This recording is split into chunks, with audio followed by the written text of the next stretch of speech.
แวะซื้อเครื่องดื่มแป๊บนึงก่อน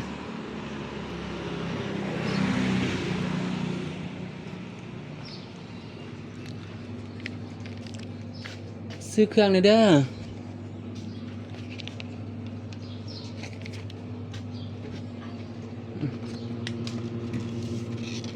เล็กตัดซอยเท่าไหร่ต้นนี้9,000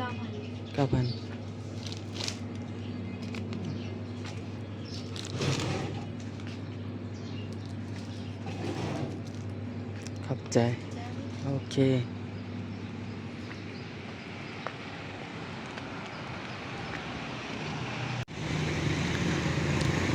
แวะซื้อของกินก่อนเด้อพี่น้อง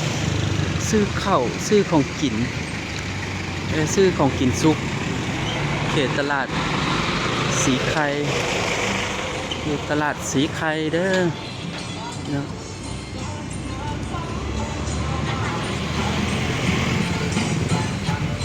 สบายดีอันนี้เจลวะน้องเจลวะนี่เจลเอา5,000ก็ได้ไหมเอา5,000ฮะเอา5,000เจลประเดกวะแล้วก็เอาข้าวเหนียว10,000ข้าวเหนียว10,000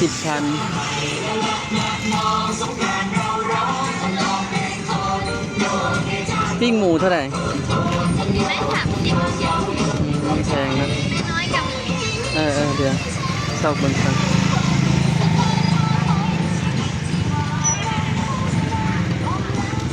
ขายของกินซุปอยู่หน้าตลาดสีไทยแม่นเอาข้าวเหนียว10,000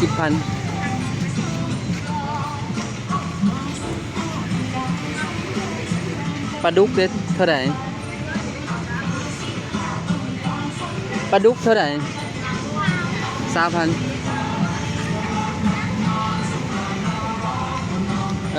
เอาตัวใดตัวมันที่ใกล้ที่สุกละ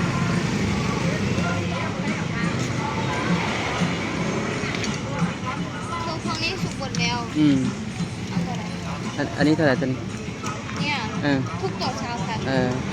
เอาตัวนี้ก็ได้ซุปเลยเนาะซื้อปลาดุกแล้วก็เจลแล้วก็ข้าวเหนียว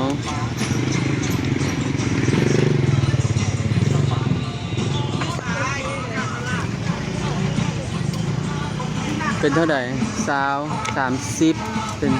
35เนาะ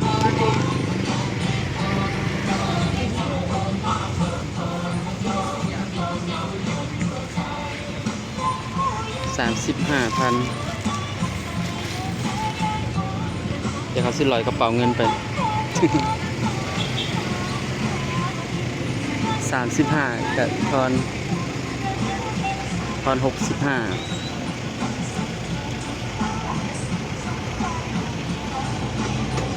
แล้วคงกินหลายเนาะคงกินหลายใช่ไหม65,000โอเค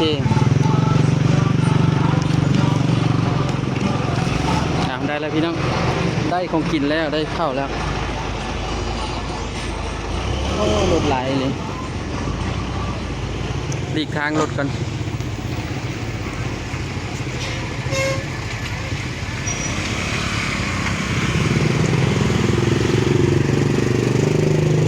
เอาได้แล้วครับบัดนี้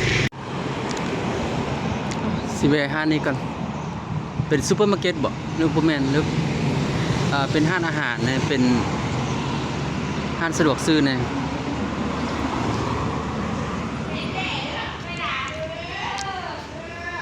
สบายดี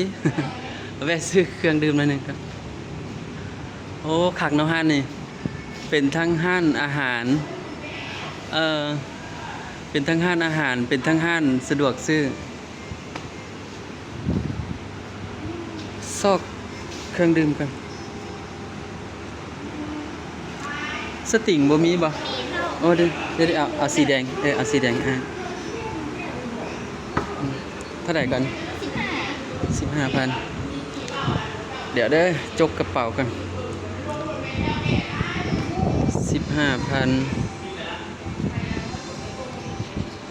ปึ๊บ15อันบ่ได้นับเบิ่งแล้วโอเค อ่ะอันนี้สติงเด้สินค้าบ้านเฮาเด้อพี่น้องสินค้าคนลาวเฮาสติงเครื่องดื่มสู้กำลัง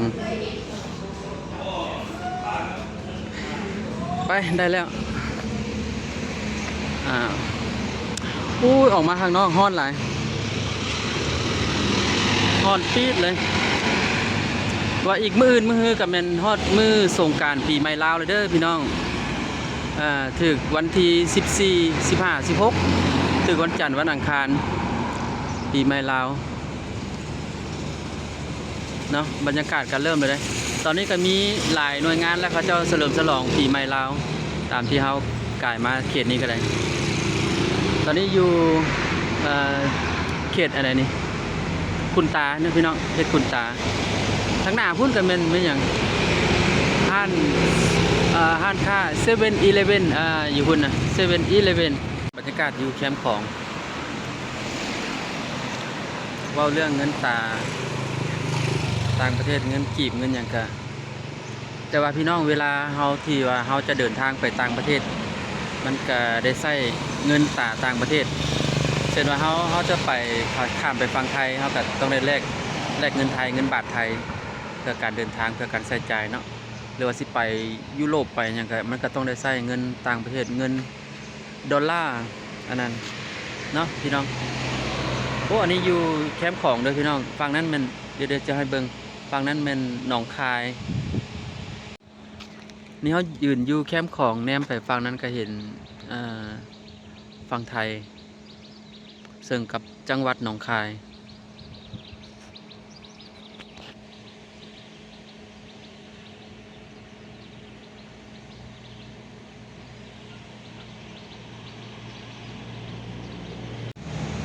เวลาสิไปซื้อเครื่องซื้อของเล็กๆน้อยๆแบบนี้มันก็แน่นอนแหละพี่น้อง100%ก็ใส่เงินกีบบ้านเฮาเนาะแต่ว่าเวลาจะไปซื้อสินค้าใหญ่ๆเบาะราคาแพงซื้อรถเก่งรถเบนซ์เบาะหรือว่านำเข้าสินค้าจากต่างประเทศอันนี้มันก็ได้ใช้เงินต่างประเทศแน่นอนคือนำสินค้าเข้าจากไทยก็ได้ใช้เงินบาทไทยส่วนหลายบ้านเฮาก็อยู่ลาวเฮาก็สั่งสินค้าเข้ามาจากประเทศไทยเลยส่วนหลายเครื่องอุปโภคบริโภคสั่งมาจากไทยก็ได้ใช้เงินบาทไทยอันนั้นก็บ่ปฏิเสธเนาะแต่ว่าภายในประเทศก็เขาเจ้าก็ใช้เงินกีบเฮาคือจะไปซื้อรถ